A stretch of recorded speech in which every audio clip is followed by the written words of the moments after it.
Hello, everybody, and welcome back to Actual Edge. Welcome, everybody. Uh, while everyone arrives, today we are going to continue talking a little bit about the new approach to a cure, the new system that the WHO has in place, and how it could sometimes be a little bit misleading in terms of in terms of the understanding of what a cure means and what it means to eradicate HIV in this time and place. There's been mentions of eradicating the virus before 2030, which is some people might say it's a feasible goal, but first of all, we need to get a pure understanding of what a cure means. Before we start, can everybody hear me correctly? Please let me know in the chat box if the sound is good, if you can see me, and if you have any questions. Hello, Juan. Thank you very much for following, and thank you very much for your messages in the chat box. We wish you the very best, not only for you, but also to your family. Hello, David.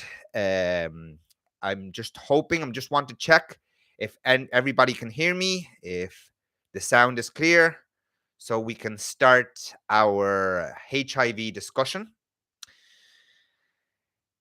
That in another live stream, our second live stream yesterday, we were live speaking, giving a few insights to the virus, commenting on the progress made by gene editing and why it might not be the best solution to the virus, considering how few people can really afford it. So welcome, everyone. I see that a few of you are still arriving. Well, hi, thank you very much for helping me moderate the section today, El Duende Satírico. We're very happy to be here, very happy to share this new information. Yesterday, most media outlets revealed that now they feel more confident to find a cure to HIV because they know how to edit HIV out of our bodies. This has a direct connection with the CRISPR technology and with gene editing mentioned many times in this channel. But before we start speaking about gene editing being a potential cure to HIV, we would like to clarify one aspect that I feel like our audience deserves to understand in a clearer manner. This is the cure by 2030. When many government organizations, such as the WHO, or recently the President of the United States of America, Joe Biden, or other members like the Bill and Melinda Foundation, they all keep speaking about having a cure for 2030. A cure means ending the endemic side of HIV virus. For everybody listening, ending HIV doesn't mean that you're going to get an injection that will make the virus disappear from your body. That is very difficult for the reason we've mentioned many times in the channel. The virus manages to hide in different reservoirs of the cells without being able to trace it. And during ART, it may not appear, but it's still latent in these reservoirs. And if you stop taking ART, antiretroviral therapies, the only current treatment that we can use to fight the virus in our body, when we take ART, the virus is in remission in our body. Now, some side effects of this medicine may be very displeasing, such as the nausea caused by it, or the tiredness, or even some people having skin rashes, digestive issues. These are very uncomfortable. Now, but you need to analyze. When you think, I don't want to take my ART medicine again, I'm tired of it, I feel like it shouldn't be this way. I feel like there should be a cure, that I'm entitled to a cure. The problem is there's no cure. The maximum you can get are certain injections, antiretroviral injections, that you would take over a period of time. And then you would have to take again. But there's not going to be a cure. There's not going to be a magic injection or a magic vaccine that will eradicate HIV from our planet. We need to understand that for what they mean by eradicating HIV is the 95, 95, 95 goal. 95% of people should be tested for HIV. 95% of people who tested positive for HIV should be put on antiretroviral therapy. And 95% of people, antiretroviral therapy should be in remission after this goal. So, what do we understand by this?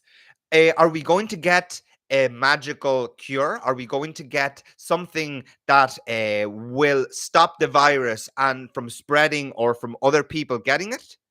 No, that will not be the case. The case will be that we will fight it enough for us to be able to live in a world where HIV is no longer a problem. So, all of us need to understand, all of us need to be on the same page. The cure means 95, 95, 95. It's essential for us to understand this.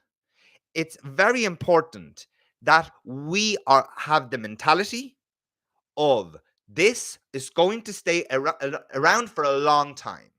How can we minimize the effects it may have in our society? Sudesh, how much time to take HIV cure medicine in India market?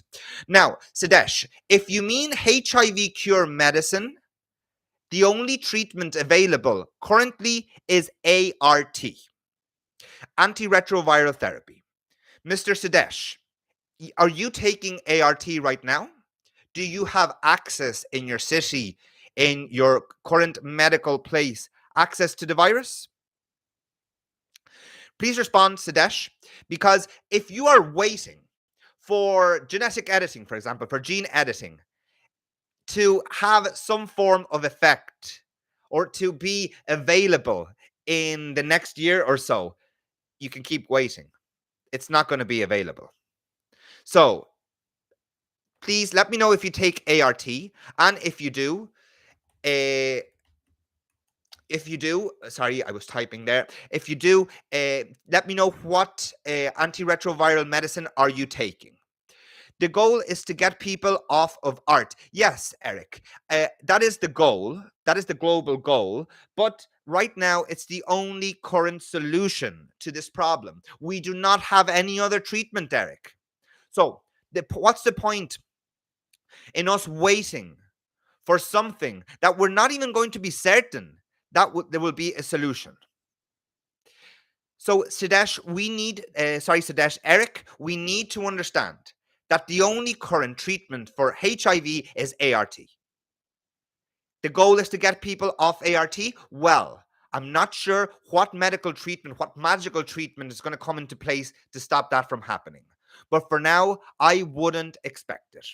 We have another question by David. Thanks very much for your information. I would like to ask, what is the life expectancy living with ART and HIV? That is an excellent question, David. Thank you very much for asking. Easy. In the most recent study, it revealed that the difference in life expectancy between someone on ART, that is obviously positive for HIV, and someone who is not positive for HIV, the life expectancy difference might be a year or two. But considering how fast science is developing, considering the new forms of ART, and considering that every day giant strides are being made against this virus, I'd say that in a few years' time, there won't be any difference with people that have ART and people who don't have HIV virus in terms of life expectancy. Now, you may still have some side effects, but David, we're safe to say now, because of the many studies revealing the effect of ART on our physical being, that life expectancy, you're capable of living a perfectly long life, just like the rest of us, without worrying about dying before of this horrendous virus. Thank you very much for your question, David. We need more, and Juan has another question, another comment. We need more countries in the world like Eswatini. Long life to Russell Diamond. Absolutely, Juan. We actually have a video in our channel that explore the great job Eswatini, the old Swaziland, has done in order to eradicate the virus from its population. Now, if we consider that Eswatini is located in the landmass of South Africa, and how many problems, excuse me, South Africa has with the virus, and how few problems Eswatini has with it. It's clearly the path that most countries need to follow. Not only countries in Africa, but also European countries or even the United States. The United States seems to be making a big market from HIV. Instead of trying to stop the virus, they're profiting from the virus. As we said many times in Actual Edge, we're not chasing a profit. We're just chasing a community. We're chasing giving people information. And we are aware that in the past, we may have used some clickbait titles. These clickbait titles were just to keep optimism up. But from now on, Actual Edge is trying to ensure that everybody understands that the cure by 2030 will be an endemic end of the virus. The virus no longer having the issues it has had worldwide. So, uh, please let me know if there are any other questions, because I would like to share some good news with you today, some revealing news about HIV and how we're making progress, but how it's not being successful. So let's read, we're going to have a look at certain info here. Okay, just before we start, give me a second.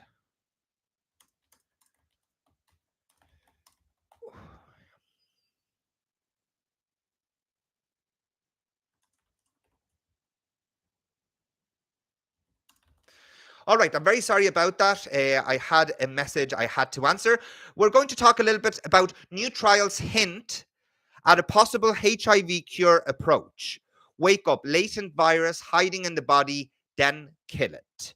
So, this is a piece of news from livescience.com. Let's see what it has to say. If you have any questions, please don't forget to write them down in the chat box. I'll be very happy to answer. Oh, sorry, we have Eric Dovasho. So Dovasho is the name of the ART you're taking, I'm assuming. Eric, please confirm in the chat box. And David, thank you very much. I thought the side effects greatly shortened life expectancy. Actually, they don't, David. Despite being generating a lot of discomfort in your life, it won't really have that big effect in your life expectancy. Now, it might be generate discomfort at times. You might be feeling like you're nauseous all the time or you're sick all the time. But please bear in mind, David, that it will not affect your life expectancy. Uh, I believe my moderator, El Duende Satirico, could share some information in the chat box regarding life expectancy and HIV. So, Duende, if you could please share it with David, I think it would be really beneficial from him. And Eric, you've confirmed that Dovato is the ART you're taking. Well, Dovato is quite extended in many countries as an ART that doesn't generate as many side effects as others that were booming in the 90s. So I think it's a really good option. And Eric, don't forget that despite the discomfort that you may feel by taking ART, it's currently the only solution. By 2030, maybe after a viral reduction in people's bodies, we can start looking to other potential solutions. Right now, the only one that is mentioned a lot are both stem cells and gene editing. But both of these are still in trials, And once they become available, I'd say that they would be extremely expensive, around $1 million per patient per treatment.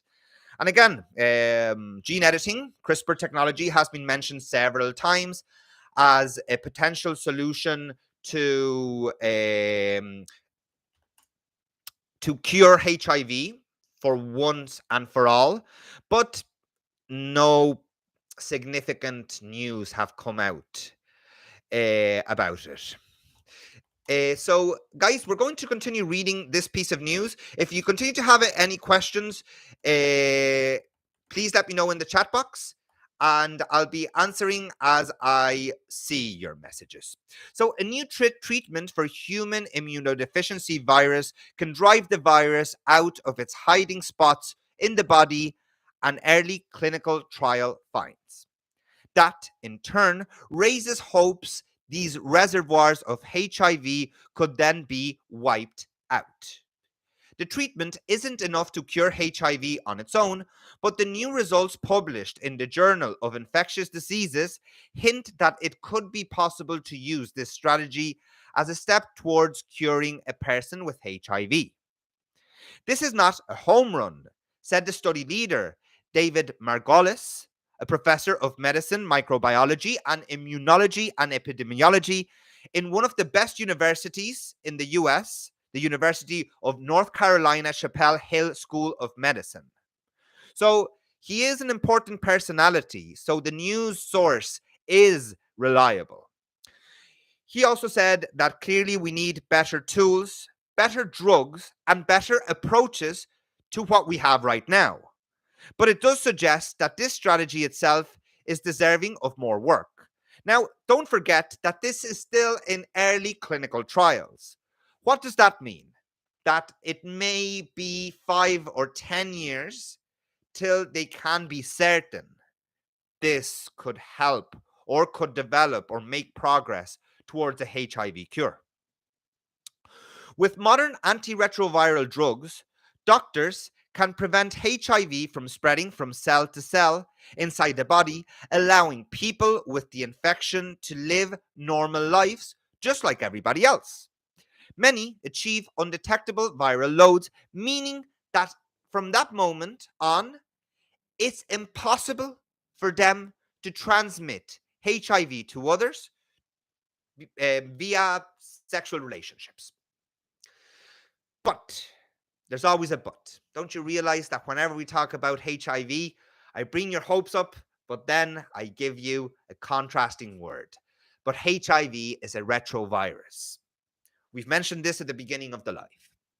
It incorporates into its genetic code into cells' DNA and hides out indefinitely in the reservoir of these cells. Creating these reservoirs can re-trigger a full-blown infection at any time.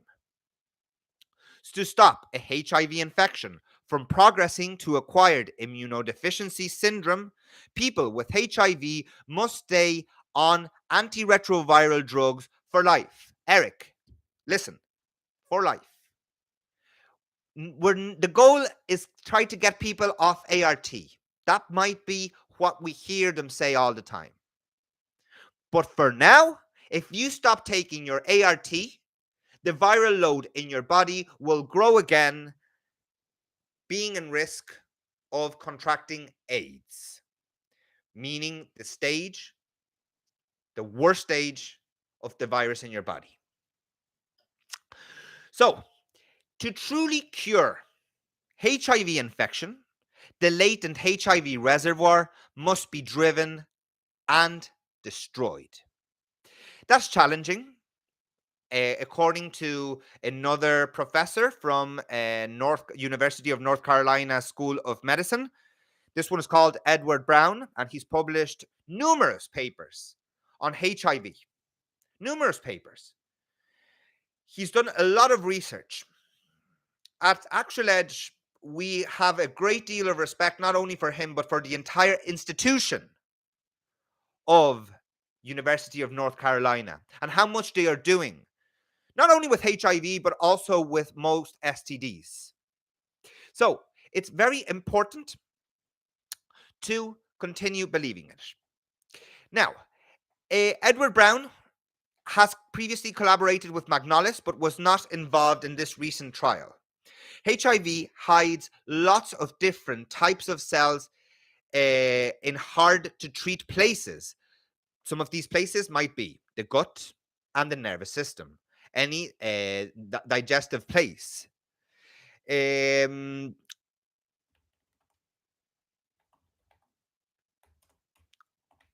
I'm sorry, guys. So, as we were saying, Edward Brown has said, we have to hit home runs at the same time.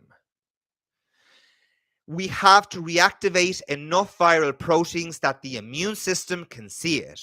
And we have to get immune effector mechanisms in the right place at the right time to kill it off.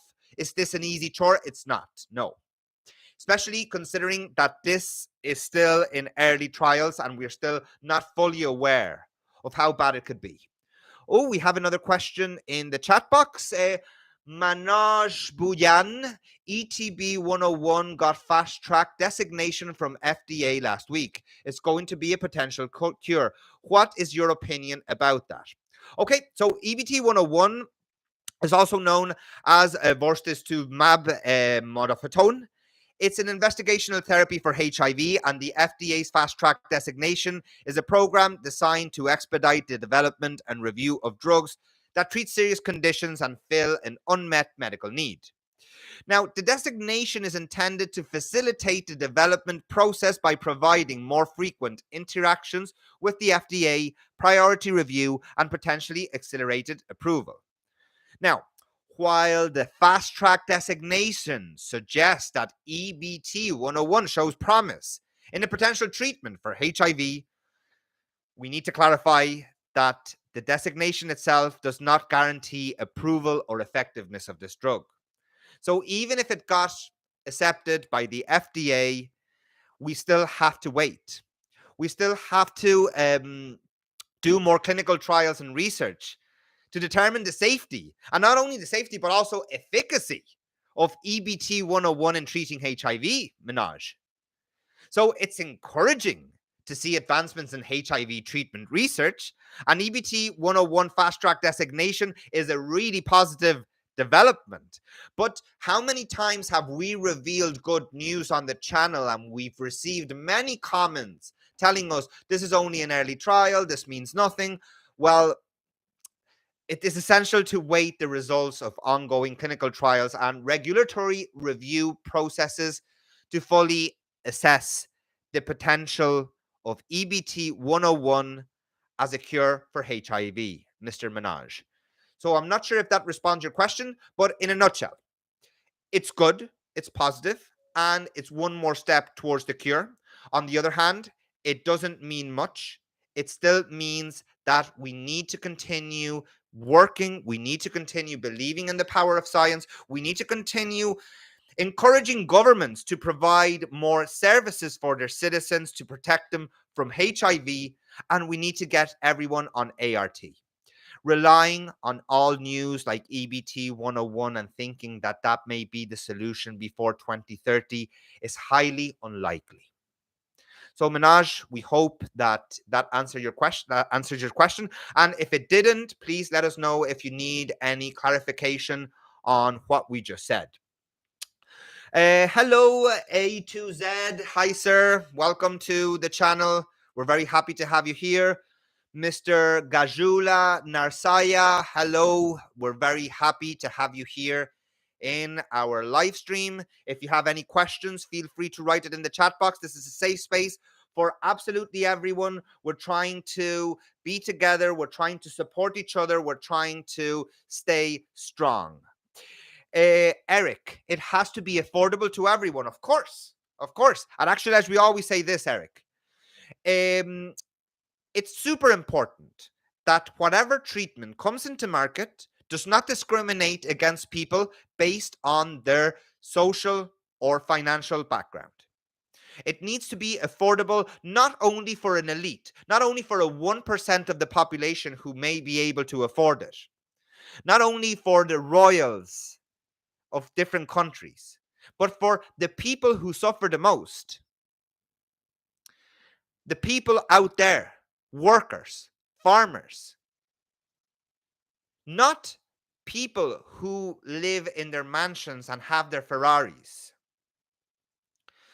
So, it needs to be affordable to everyone. Eric, 100% agreed. And David, we have another question. So, EBT 101 is not going to be a completely cure, yes? Well, David, as we just explained to Minaj, it's currently on early trials. It's good that a regulatory institute like FDA has approved it to fast track it. But how many times have you read that the cure of HIV is now closer? How that we're going to get a cure before 2030? And what does that actually mean, David? It means that we are just going to achieve viral suppression in people who have HIV. By no means are we mentioning that we're going to kill it. Will be another ART treatment? Well, David, good question. Right now, the most common form of ART is oral pills or capsules. However, most pharmaceutical companies are trying to promote more HIV injections, so you don't have to be relying on taking the medicine every day. You probably can just take an injection every month or every 2 months or every 3 months, and achieve the same viral unload like you would with the oral pills. So thank you very much for your questions, David, Eric, Gajula, and A to Z. If you continue to have any questions, this is to all the people in our live stream today, please feel free to write it down and we can assist you. We can give you some good tips to continue staying strong, having this horrendous disease. Thank you, Eric. You're very kind, and it's always a pleasure to have you here in the live streams. Please keep those questions coming if you have any. We're going to continue reading this life science article.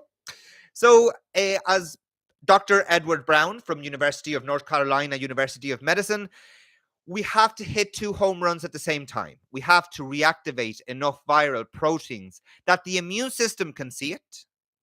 And on the other hand, we have to get immune effector mechanisms in the right place at the right time to kill them off. Right? I think this is pretty clear on how we need different systems in place in order to keep the virus at bay. Right? To keep the virus far away from us. All right, so as we were saying, Margolis and his team attempted this with another ART medicine called Voronostat. And this drug is interesting because it's shown to wake up HIV from latency in many previous studies. To attack the activated virus, they took patient own immune cells, identified those programmed to attack HIV, and then grew these cells and reinfused them into the patients. Now, 6 patients in the first phase of the trial got a standard dose of specialized immune cells. Vorinostat did in fact reactivate their latent HIV, but the HIV reservoir shrunk in only one patient of the 6 by one measurement.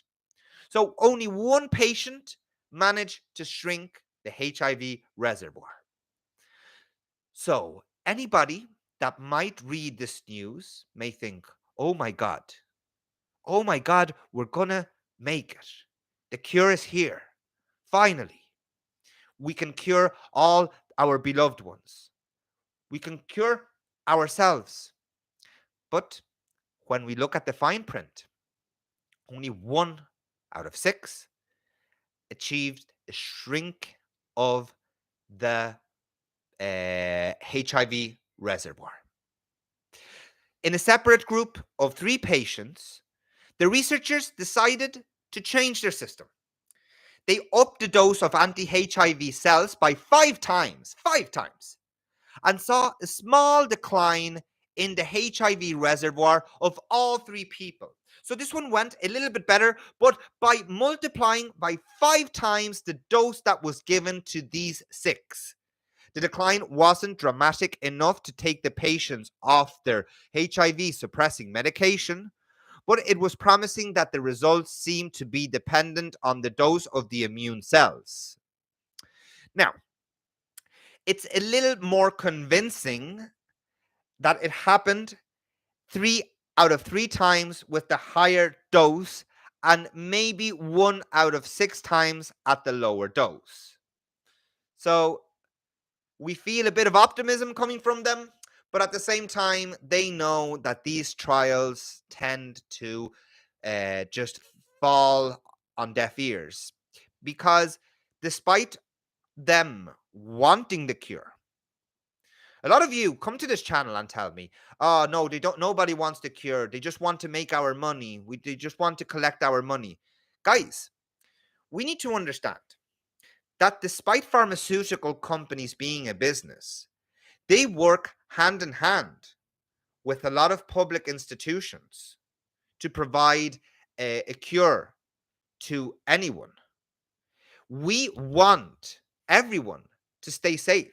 They want everyone to stay safe. Of course, they want profits. Of course, they want margins, but they don't want to scam people. Now, speaking of scamming, what you have to watch out for is people in the comment section of my channel and other people that speak about different diseases claiming they have a cure for HIV, for HPV, for HPC. No, there's no cure for these diseases. If someone is promising flower treatment, if someone is promising a magical tea, if you have heard about a company called Dolsa Revolución in Spain, don't trust them. They are scammers. They are trying to get your money. They are trying to play with you being vulnerable, you being desperate for a cure. You always listen to what major sources of information say. Evaluate the source. Ensure it's a medical magazine, a medical research paper, a YouTube channel that speaks about it in a clear way, not Dr. Oguba, not Dr. Ozark, not Dr. Shabulu. All of these people are scammers. You need to truly know. Anyone promising they have the cure need to disappear from YouTube. They need to be banned. We're trying from Actual Edge to get all of these people out of here. We're trying for people not to be fooled. It's important that you do not believe what other people say.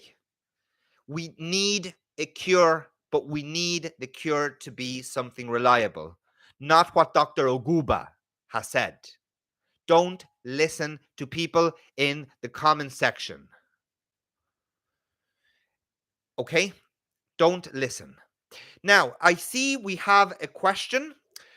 Do you think that AI, aka quantum technology, would improve healthcare? Well, what I do believe is that AI might be more reliable sometimes in terms of regulations than humans are, because AI is not driven by corruption, Eric. So, yes, both AI and quantum technology hold significant potential to enhance healthcare in various ways. AI has already demonstrated its capabilities in medical imaging analysis, drug discovery, personalized medicine, and predictive analytics. So, if AI algorithms can analyze vast amounts of data to identify patterns and insights that may not be apparent to human experts, this can lead to more accurate diagnosis, optimized treatment plans, and improved patient outcomes, which is extremely positive. Now, quantum technology, on the other hand, might be slightly different, Derek, because it's still in early stages of development, but shows promise in area like, for example, drug discovery or encryption for secure communication of medical data. and optimization of medical algorithms. Now, quantum computing's ability to process massive data sets, they do solve optimization problems and they could revolutionize medical research, Eric. But overall, both AI and quantum technology have the potential to significantly impact healthcare. But for now, we still have to continue to wait progress made. Now, if you ask me, if you ask the team of Actual Edge, um, do we think that AI will be more successful than other methods? I'm going to say yes. I'm going to say that we believe that AI will be faster than human experts and will not be guided by the greed of making a profit, but will be guided of the instructions of the coding that whoever created put into it. So once we believe that AI can be a good tool to protect us from HIV, we will all stay safe and we will have more tools to fight the virus.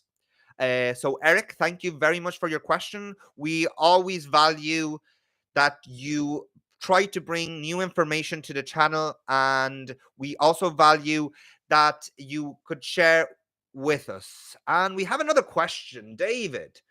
I'm truly excited about the potential of AI and quantum technology to revolutionize the healthcare industry. Fingers crossed, David. Fingers crossed. But again, I don't want you relying heavily on AI or waiting for this to be available in the next year. We do know that AI has made more progress in 2023 and 2024 more than ever before with the amount of language processors, with the amount of AI tools to do research. For example, if any of you want to learn more information about HIV, you can use this tool called perplexity.ai.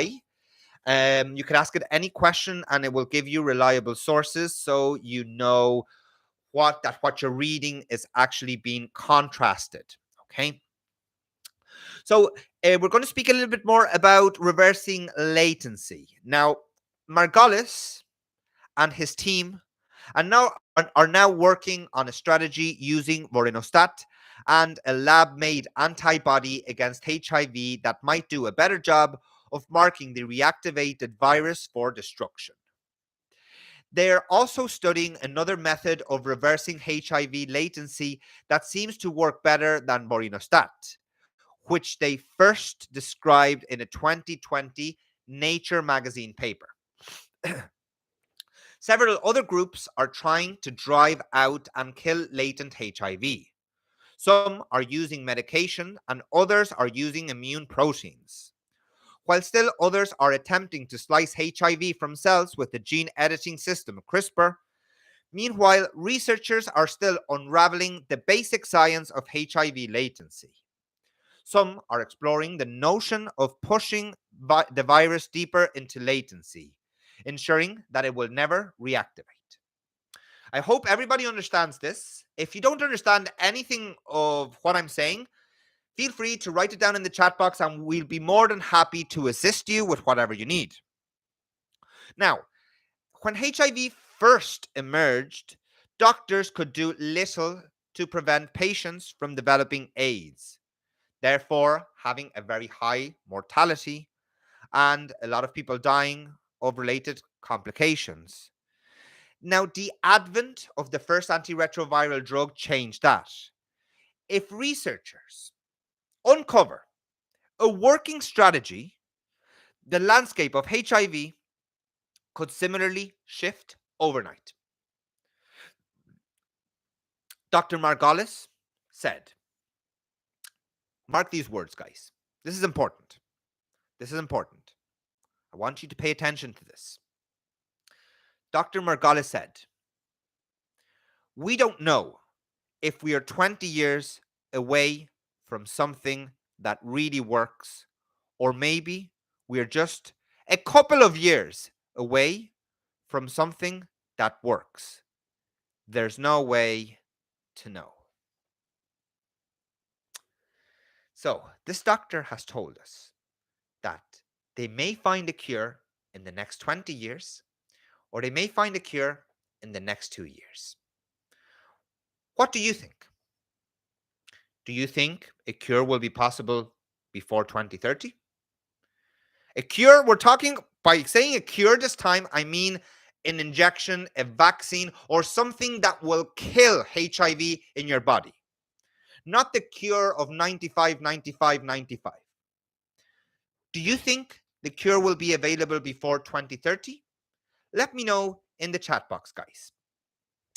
And now we're going to continue reading some research paper. I think it's impossible in short time. Yes, David, we agree with that. We feel like we're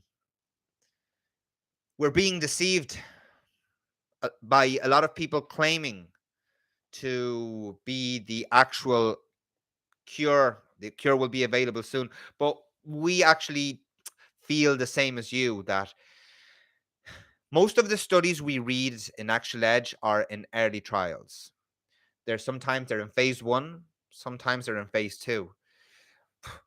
It's many years till they'll actually be available. But anyway, in contrast to what we've been reading about finding a cure early enough, we're going to be reading a research paper by Rebecca Colshaw. She is a mathematician and she has been researching HIV for a long time. And she has the same opinion as Joe Rogan, that HIV doesn't cause AIDS. It's a very controversial topic, but there's a few other doctors like Dr. Pewters. He also thinks that there's no connection. Oh, we have another question. David, maybe CRISPR or the AI can do it one day. Science advances is going really quickly. Yes, David. But we've talked about this many times. Please, David, don't be counting on CRISPR as the solution for HIV. All we know about CRISPR is that the owners, the promoters of it, have won the Nobel Prize for Chemistry, but we don't really know how it works, and we don't really know to what extent it will be efficient to cure HIV. So instead of waiting for CRISPR like there's no tomorrow, if you do have HIV or if someone in your family has HIV, for now, get them to rely on ART. Now, for AI, take into account that AI will be more of a tool to examine medical data rather than a tool chasing a HIV cure.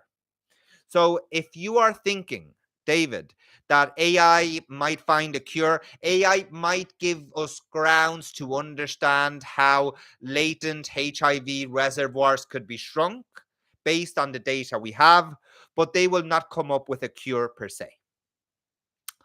Thank you very much for all your questions today and all your opinions, David and Eric and Minaj and Gajula and A to Z. Thank you, Juan. Thank you, El Duende, for all these questions. Now, we are going to continue exploring these new theories. Thank you for your honesty, David. At Actual Edge, we believe that you need to know the truth. We can no longer keep saying, yes, you will have a cure, when actually, now that we've said it, El Duende, moderator, could you please, in the chat box, you can share the link of the latest HIV documentary made by Actual Edge, a project we are extremely proud of. And we really appreciate the amazing feedback we've received. Please share it in the chat box so other people can continue learning that by 2030, we will not have a magic injection, but we will achieve the 95, 95, 95 in this year, which will mean that HIV will no longer be problematic. Thank you very much for sharing that link, El Duende. So let's read what Rebecca Colshaw has to say about the connection between, or the lack of connection, some may say, between AIDS and HIV. The, the astounding lack of evidence supporting the HIV paradigm can be summarized in both biological and epidemiological terms. For the sake of simplicity, today we will present a summary of the major biological criticisms first, and will follow with the epidemiological inconsistencies. Before we continue reading, guys, I'm going to get a little bit of water. I'm a little bit thirsty. My throat is getting dried up like a bone for speaking so much. It's just I enjoy talking to you so much that I cannot help the passion, but the passion sometimes dries my throat out. Give me 1 minute so I can get a bit of water.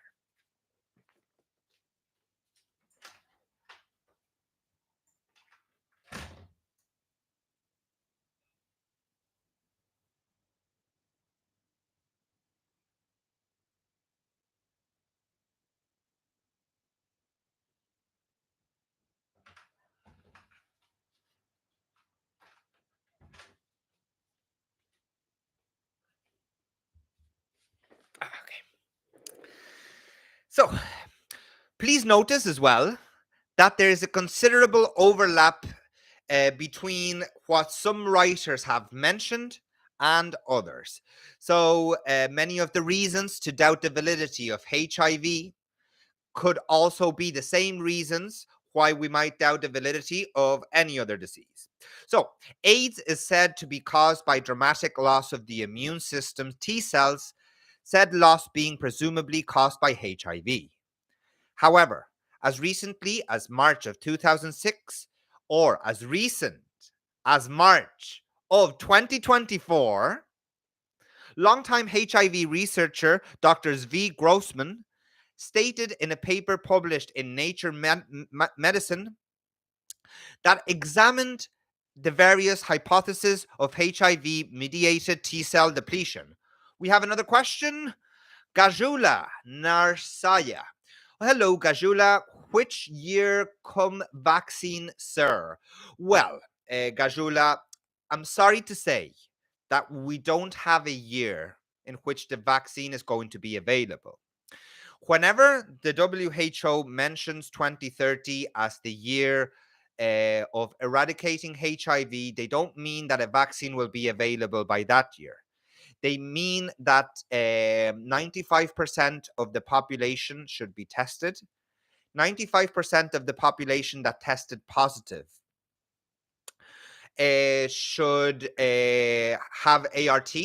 95% of the population on ART must reach full remission. There's no date for a vaccine. I'm sorry, Gajula, but if you're waiting for a vaccine, it won't be available anytime soon. What will be available is ART in the form of an injection, therefore meaning that you won't have to take ART on a daily basis in the form of a pill. You can just take it once every 3, 4, 5, 6 months, whatever they've decided, and then you will be able to have a more comfortable life. However, there's no vaccine per se. There's not going to be an injection that you take and will suddenly cure you from HIV. Okay? So, Gajula, please stay strong. Take ART and believe in the power of positive thinking and, of course, the power of science. Thank you very much for your question, Gajula. And if you have any other questions that may be related to what we've been speaking about, please let us know and we'll assist you with whatever you need. At Actual Edge, we're here to support every single one of you. We know that sometimes we don't respond to all your comments in the chat box, but this is the reason we've been doing live stream, so you can ask the questions directly. So, as we were saying, the pathogenic and physiologic processes leading to HIV remain a conundrum. Now, why is it that still no one understands the dynamics of the fundamental disease process that is how our T cells actually killed by HIV? Early models assumed that HIV killed T cells directly by what is inferred to lysis.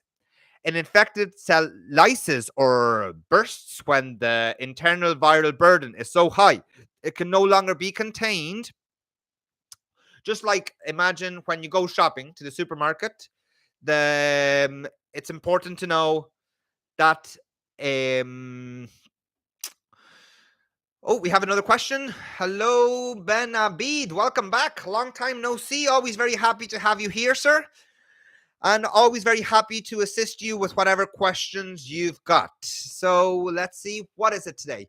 In next steps, when we will be able to awake all infected cells 101 with the some other molecules can be considered sterilizing cure like. Okay.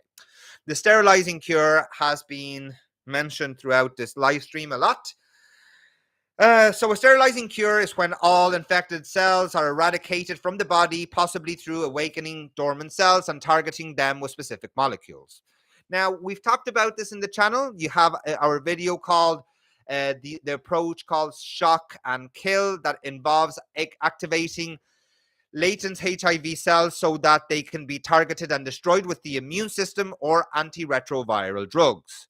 While this concept has shown promise in lab studies, achieving a sterilizing cure in humans remains challenging due to the presence of viral reservoirs. The same issue we always have, Mr. Ben Abid. With ART, the virus goes in remission, but it still hides in the reservoir of the cells, therefore appearing again. A sterilizing cure, there's a lot of talk about it. Whenever they can shrink that HIV reservoir, we all get super excited. We release 1 million videos. A cure is possible. The cure is around the corner. The truth is, it is not. The truth is, the only thing reliable is ART. The truth is, there won't be a sterilizing cure in the early future. The cure that we speak about will be a viral remission in most people that have HIV, but it will most certainly doesn't mean that you will be cured forever, Mr. Ben Abid. So I hope that answers your question, and please let us know if we can assist you with anything else. And not only Mr. Ben Abid, but also every single person that is here. Hi, sir. That was actually my second comment. Okay, thank you.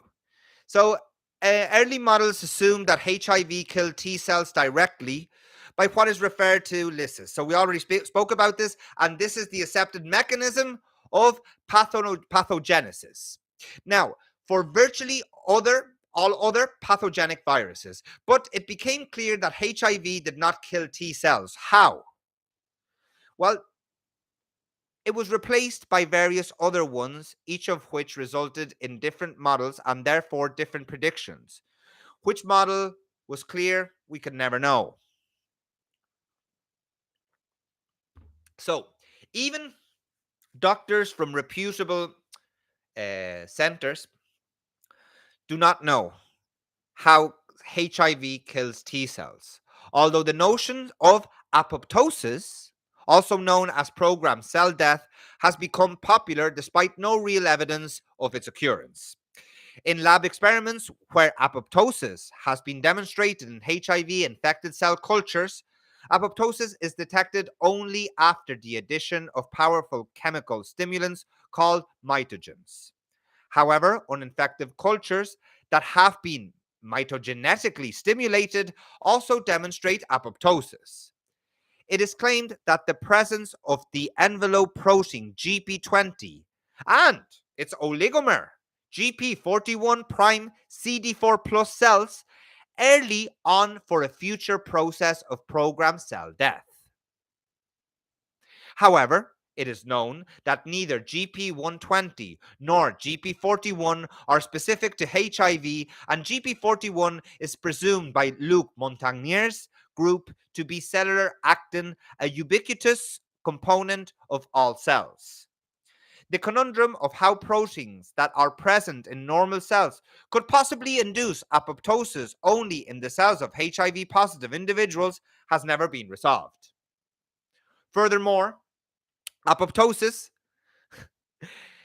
such apoptosis inducing proteins such as GP120, TAT, and NEF are present in other retroviruses, including human indigenous retroviruses. Yet these retroviruses are not thought to induce apoptosis to anywhere near the extent that HIV supposedly does. So, how can doctors explain this? HIV is possibly the most studied microbe in history. Certainly, it is the best funded. Yet there is no still agreed upon method of pathogenesis. There are good reasons to believe that HIV is not pathogenic at all. One important reason is the fundamental nature of retroviruses themselves. Retroviruses were popular in the 1970s War on Cancer research program as candidates for cancer-causing viruses because, unlike more pathogenic viruses, retroviruses do not kill the cells they infect. In fact, in some instances, it was found that the cells infected by retroviruses actually grew at a faster than normal rate. However, despite findings that some retroviruses did seem to be associated with tumors in animals, the quest to find a cancer causing retrovirus has been an absolute failure so far. Maybe gene editing, right, David? Maybe ETB 101, right, Manuja? Could be. But so far, it's been a failure. A retrovirus is nothing more than RNA with an outer protein shell. This shell enables it to bind to cells of the type it infects, and once it gains entry, the outer coating disappears and the RNA is transcribed to DNA and is incorporated as provirus into the host cell's own genome. It is for this reason that retroviruses are called envelope viruses, and it is also the reason that it's very difficult to distinguish between exogenous retroviruses, which means that are those that originate outside the body from a foreign invader, and endogenous retroviruses, which are those that are manufactured from our own retroviral like genetic sequences under conditions of cellular stress, including disease. It should be clear why an enveloped virus would not kill its host cell, as it's completely dependent on the host to replicate. Instead, replication is accomplished by means of new viral particles budding from the host cell's membrane. However, this productivity is low in the case of HIV, as only 1 in 10,000 4 plus T cells is ever productively infected, which is why finding actual HIV in humans is extraordinarily difficult. It has been proposed that free HIV is not responsible for the vast majority of cellular infection, and instead, direct cell to cell infection is the dominant mode of transmission within the host.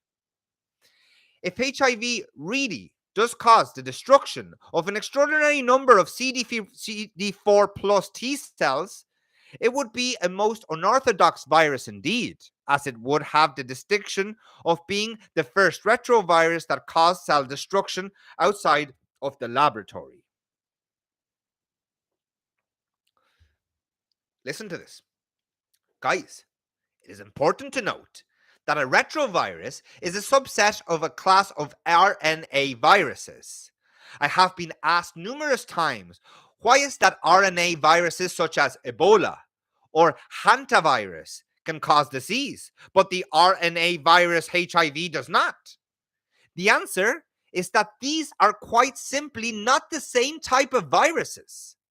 RNA containing viruses that are not retroviruses are not enveloped and can indeed induce lysis, killing their host cells in the same way that traditional DNA containing viruses do. Another conflict, another turmoil of modern medicine is the difficulty in culturing active HIV from AIDS patients at all.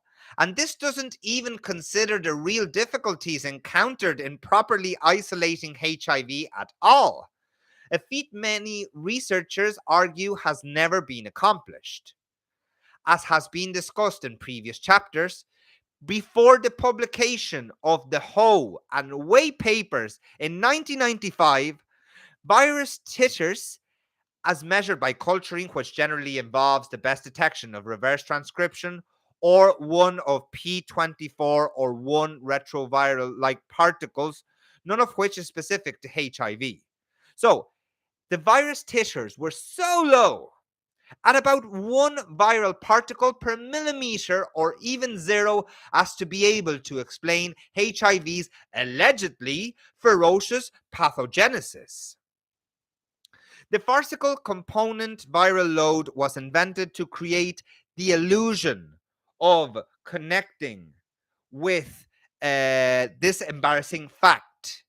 However, as we discussed, viral loads does not correlate with infectious viruses, and thus, even according to HIV theory, cannot possibly have anything to do with illness.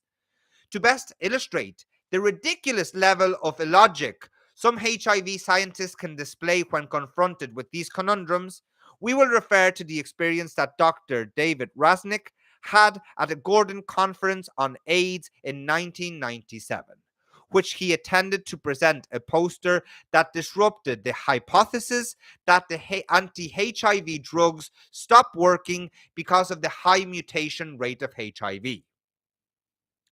Let's comment on this.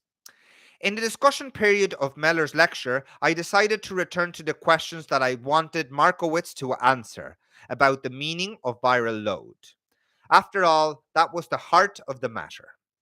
Meller's call to discard clinical endpoints, for example, to consider only surrogate markers such as viral loads as measure of treatment success, disregarding clinical health, was only as valid as the viral load figures with which he wished to replace them. For starters, I wanted to compare his answers to Markowitz. So I repeated my question about the relationship between viral load and infectious doses. Mellers responded by proclaiming that viral load has nothing to do with infectivity. Ha! Now, I had a second HIV big shot admitting that viral load figures did not indicate infectious HIV. Assuming that viral load testing accurately counted HIV and that infectious dose testing accurately counted infectious HIV, I offered my 99.8% figure from the Ho Markowitz paper as the fraction of circulating HIV that was non-infectious. Non-infectious HIV is the source of RNA and proteins, including protease, from which the genetics and other characteristics of HIV are derived. He agreed. How could he not? Now I had him. Since non-infectious viruses have no conceivable clinical relevancy, that neither could have any of the data derived from them, what's the significance of all the non-infectious HIV? We have no idea on how he could work himself into this corner, but even we were stunned by his response. The non-infectious particles of HIV are pathogenetic. Now, here was a first. We don't think that anybody's ever gone on record before proposing that non-infection virus could cause a disease. So we were all surprised, some may say flabbergasted, noticing the murmur that had broken out. In our astonished state, we realized there was nothing else to be said. In the meantime, the session was declared over, the time allotted for discussion having been exhausted by my cross-examination with no one else having had time to pose questions. Talk about a rich source of research opportunity. The pathogenicity or non-infectious virus. Anybody familiar with antibody response and the premise of vaccinations can appreciate the revolutionary nature and implausibility of this idea. Our sense is that the audience did, given this intense murmuring which continued even after the lecture had been dismissed. On the way out of that room, an Indian scientist grabbed my arm and asked, "Did you hear that?" Indeed, I had. AIDS was caused by a deadly army of viral corpses. Intense, intense. Rebecca Colshaw has actually been provoking a lot of medical doctors that continue to defend an official statement of HIV killing DCD4 plus T cells. They're not claiming they're right. They're claiming that it hasn't been proven. And the problem is that the response hasn't been, oh, yes, it has, or we can prove it, or we will show you, we will prove you wrong. No, not at all. We're still in the same stage, at the same stage that we've been for the last 20 years, 30 years, 1995, 30 years, not 20. So, more perplexing is the fact that no identical HIV genomes have ever been obtained in vivo, even from the same person. This observation has led to some researchers to consider HIV as a quasi species. Wait a second, we have a question. Okay, Eric again. Thank you for your question, Eric. Bradford Law will help with accurate statistics. Yeah, Bradford Law is indeed a valuable tool for librarians and information scientists in organizing and categorizing large volumes of literature. However, it's worth noticing that its application in providing accurate statistics for HIV may be limited. I'd say that maybe AI might be better gathering this form of information than Bradford Law, because while Bradford Law can help identify core journals and primary sources within a specific field, accurately capturing statistics related to HIV typically requires comprehensive data collection, right? What is comprehensive data collection? Well, a tool that will explore causes and consequences and not only the figures themselves. All right. So, HIV typically requires comprehensive data collection from various sources, including clinical trials, epidemiological studies, and also public health databases. Additionally, statistical analysis methods specific to healthcare and epidemiology are often used to ensure that the accuracy and reliability of HIV related data. While Bradford's Law may contribute to the organization and retrieval of relevant literature in HIV research, Eric, it's essential to employ a range of statistical analytical approaches and not only relying on Bradford Law, which I think eventually it will be discarded because of the AI advances. So thank you very much, Eric, for your question. And guys, we're going to finish the live stream shortly. I'm not going to continue expanding on the idea of AIDS and HIV. You will have a documentary in Actual Edge. We're working on it right now. We're working on a script. We're working together with researchers to ensure that the information you get is accurate. Recently, a lot of people took Joe Rogan's word that AIDS is not connected to HIV. At first, we totally disregarded it, but now we're continuing to expand a little bit more on this line of thought and the lack of evidence from major pharmaceutical companies that HIV is actually the responsible for killing CD4 T cells. Uh, it was really interesting what the doctor explained in her article. Well, actually, David, she's not a doctor. She's a mathematician, but she has been studying HIV for a very long time, and it is extremely interesting. I'm really enjoying this study, and I think that the audience here today is also enjoying it since we've maintained a very high audience today in the live stream. Thank you very much, guys. It is very interesting because David, I feel like at times when we read, let's say the Guardian, let's say BBC News, let's say the Times of India, these sources of information will always follow what mainstream articles will write about and will not give voice to those doctors who might be a little bit more skeptical with the information we have about HIV. And then the funny thing is that instead of I don't know, ignoring them, ignoring these conspiracy doctors that want to bring a different theory. Uh, Doctors that believe in official data want to disregard them all the time. Now, I don't fully understand the purpose of this. So, why would you not just ignore them? Why would you just not, if what they're saying is not valid, that HIV is a quasi species of the virus, the claims that this genetic diversity and this result HIV alleged high mutation rate in the history of the virus, or the disturbing possibility that arises is that much of the genetic materials attributed to HIV is in fact DNA or RNA from decaying cells, which are capable of producing retroviral like particles when stressed or dying in large quantities. Human beings are filled with such endogenous retroviruses constantly, which are expressed under conditions of cellular stress and decay.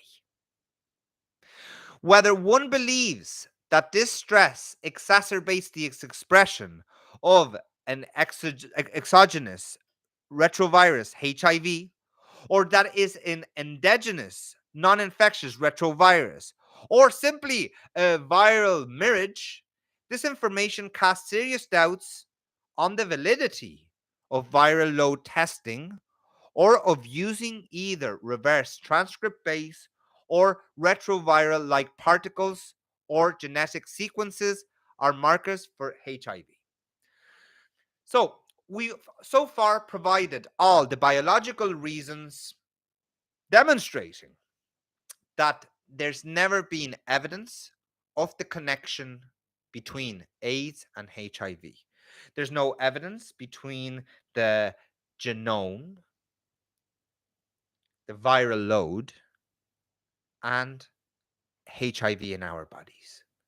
Now, we're not saying everything in this article is exactly true, but we consider it interesting to read different perspectives of that has been contrasted with many medical doctors. This is only one of them. We will be providing you more in future live streams and future documentaries of Actual Edge. But for now, guys, I think we are going to leave our live stream here. It's been an absolute pleasure. We're a bit sad to end the live stream here, but unfortunately, we don't have time for more. Thank you very much for joining. Thank you very much for all your questions today in the chat box. Thank you very much for staying strong. Thank you very much for being you. Thank you very much for fighting together against this disease in this safe space, this safe community that is Actual Edge. Every single one of you that watch our videos, every single one of you that write comments, every single one of you that click that like button or subscribe to the channel, we wish you the very best. We wish you to stay healthy. Thank you, David. Thank you, Eric. Thank you, Mr. Benabid. Thank you, Mr. Manaj. Thank you, A to Z. Thank you, Juan. Thank you, Sadesh. You truly made a very special live stream today. Thank you very much, David. It's always great having you as a subscriber. It's a gift that we have. Eric, thank you very much. You're more than welcome. You make this special, Eric. Every single live stream here, we're learning together. We are becoming stronger together, and we are creating a safe for support. I love you all. Stay strong. And we will be live streaming again, maybe in the middle of the week, but surely again next Saturday. However, if we do decide to go live, we will make sure that our Indian audience, it will be a suitable time for our dear Indian audience who make this channel thrive every day. And I have to say, I'm very sad to leave. We have 16 people in this live stream. I would love to stay here with you guys. Unfortunately, we ran out of time. Thank you very much. God bless you all. God bless science. And let's stay strong. Let's create community. Bye, everyone.